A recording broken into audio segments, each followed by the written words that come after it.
Olá pessoal, bem-vindos a mais um episódio do Terceiro Anel. Infelizmente, a participação de Portugal no Mundial do Qatar chegou ao fim, tal e qual como o sonho português, e assim sendo foi um autêntico banho de água fria, tal e qual como este nevão aqui em Inglaterra. Se queres ficar a saber tudo sobre a participação dos jogadores portugueses e a análise da equipa, fica para ver este vídeo.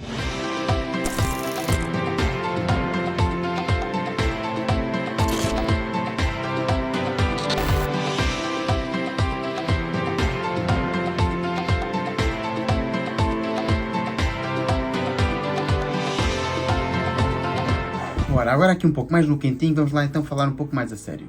Em princípio pensei fazer o vídeo todo lá fora, mas devido ao nevão que tem caído aqui, estava muito frio para continuar a fazer o vídeo lá fora. Assim sendo, não quero fazer um vídeo muito extenso. E então vou começar por mostrar a lista portuguesa que Fernando Santos decidiu levar então a este Mundial. Como é lógico, podemos analisar esta lista e dizer que há aqui jogadores que mereciam ter ido e, na minha opinião, há aqui vários jogadores que também não mereciam ter marcado presença no Mundial do Qatar. Mas então, se formos analisar jogador por jogador e os jogadores que deveriam ter ido em vez dos jogadores que não deviam ter ido, estaríamos aqui até amanhã. Assim sendo, como é que vai funcionar este vídeo? Vou pôr cada um dos jogadores e a nota que lhe vou atribuir de 1 a 10. Assim sendo, não vou estar a explicar muito detalhadamente e vou dar apenas alguns lamirés porque é que dou a nota a esse jogador. Vou começar então por Diogo Costa, que jogou 5 jogos a titulares, nos quais sofreu 5 golos, e embora tenha feito algumas boas atuações, no jogo mais decisivo e mais importante, acabou por dar aquele frango, por isso para mim a sua nota é um 4. Depois temos então Rui Patrício, do qual não atuou qualquer minuto neste Mundial do Qatar, por isso não o posso avaliar nem posso dar nenhuma nota. Igualmente José Sá, que também não teve qualquer minuto neste Mundial do Qatar e assim sendo não posso atribuir qualquer nota. Agora, começando pelos defesas, tinha então João Cancelo, que jogou 3 jogos a titulares e saiu uma vez do banco no jogo derradeiro como revulsivo. Assim sendo, João Cancelo, embora tenha tido períodos dos jogos em que esteve bastante concentrado e esteve bastante bem, pareceu-me um jogador que lhe faltou bastante motivação para estar em campo, e assim sendo não lhe posso dar mais que um 4 pelas exibições obtidas. Seguidamente temos então Dalot, que acumulou assim neste Mundial 3 titularidades. Na minha opinião esteve melhor do que Cancelo, pois era um jogador muito mais focado em campo, e assim sendo a minha nota final é um 5. Seguidamente tem então Pepe, com 4 titularidades. Na minha opinião, o defesa de Portugal que esteve em melhor forma, sendo também o jogador mais velho é algo de estranhar, algo que se passava claramente em termos de motivação. Um autêntico líder em campo, esteve muito bem e bastante sólido defensivamente, por isso a minha nota é um 8.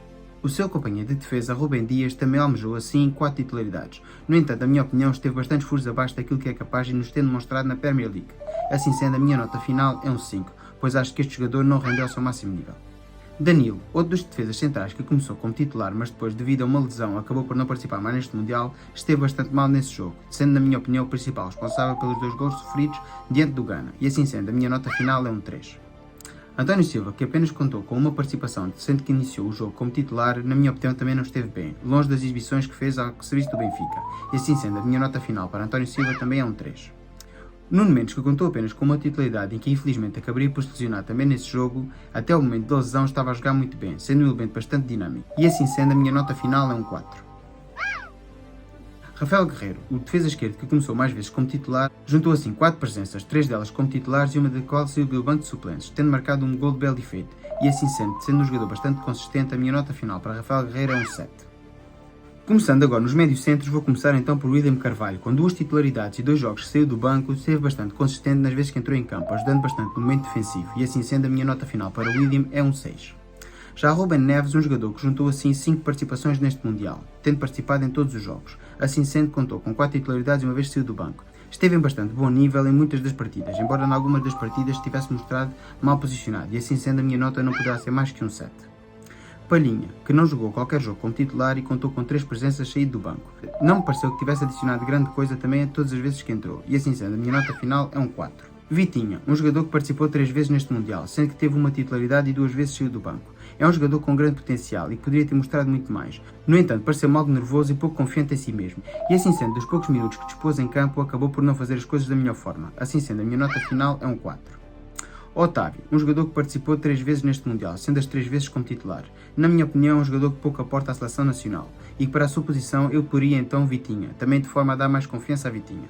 Assim sendo, analisando Otávio, daquilo que fez em campo, não me pareceu que tivesse adicionado muito ao combinado nacional. Por isso, a minha nota final para Otávio não vai além de um 4. Mateus Nunes, que teve 2 participações neste Mundial, uma delas a titular e uma vindo do banco de suplentes, também não pareceu um jogador que tivesse bastante à vontade no combinado nacional. Mostrando-se pouco entrosado com os seus colegas, acabou por falhar bastantes passos, por isso a minha nota não vai além de um 3. Bernardo Silva, para mim a grande desilusão da seleção portuguesa. Tendo participado em todos os jogos, 4 deles como titulares e um saindo do banco, para mim foi dos jogadores que menos aportou à seleção nacional. Atendendo que é uma das estrelas da seleção e que se esperava muito este experiente médio, uma consagrada estrela da Premiership e do Manchester City, falhou bastante espaço e teve muito pouco objetivo na construção do jogo. Por isso a minha nota para Bernardo Silva é claramente um 3.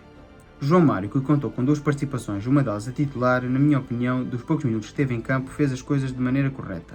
Embora não tenha estado ao nível tentado no Benfica, não é de admirar, pois é um jogador que normalmente não é titular nesta seleção, e assim sendo, a minha nota final para João Mário é um 4.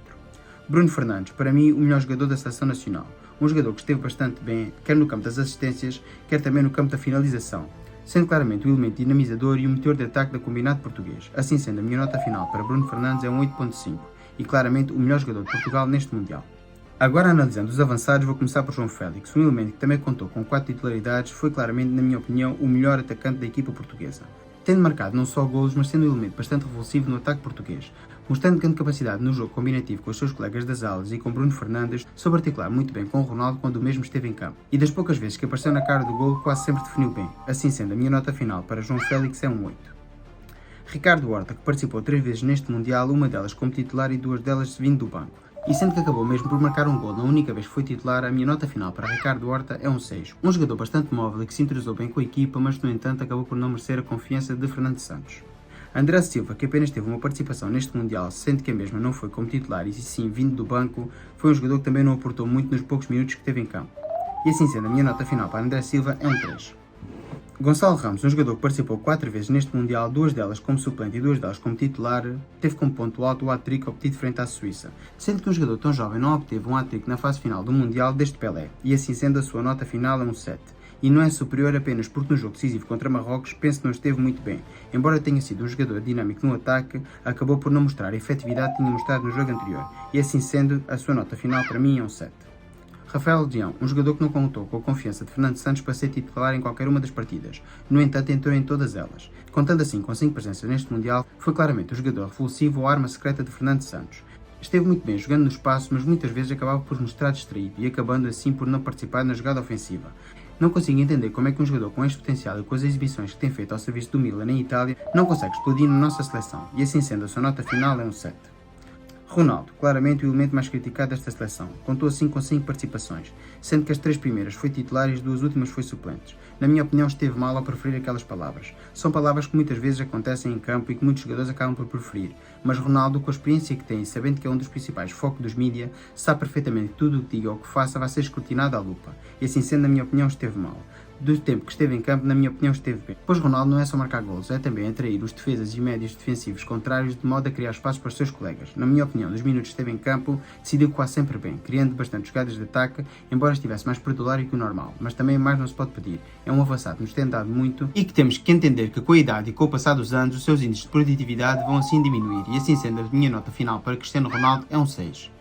Por último, Fernando Santos, penso que esteve acertado na maioria das formações iniciais que pôs em campo. Eu concordo que ele tivesse dado a suplência a Ronaldo após aquele incidente. Caso contrário, acabaria por perder o controle do balneário. Já o mesmo não posso dizer no jogo com Marrocos, pois penso que o jogador já tinha aprendido a lição. E começar um jogo tão decisivo como o jogo contra Marrocos, sabendo que a equipa adversária se irá fechar atrás e irá jogar no contra-ataque, pensaria bastante importante ter jogado com o Cristiano Ronaldo de início de modo a segurar a defesa, e que assim a mesma não subisse e ajudasse no ataque.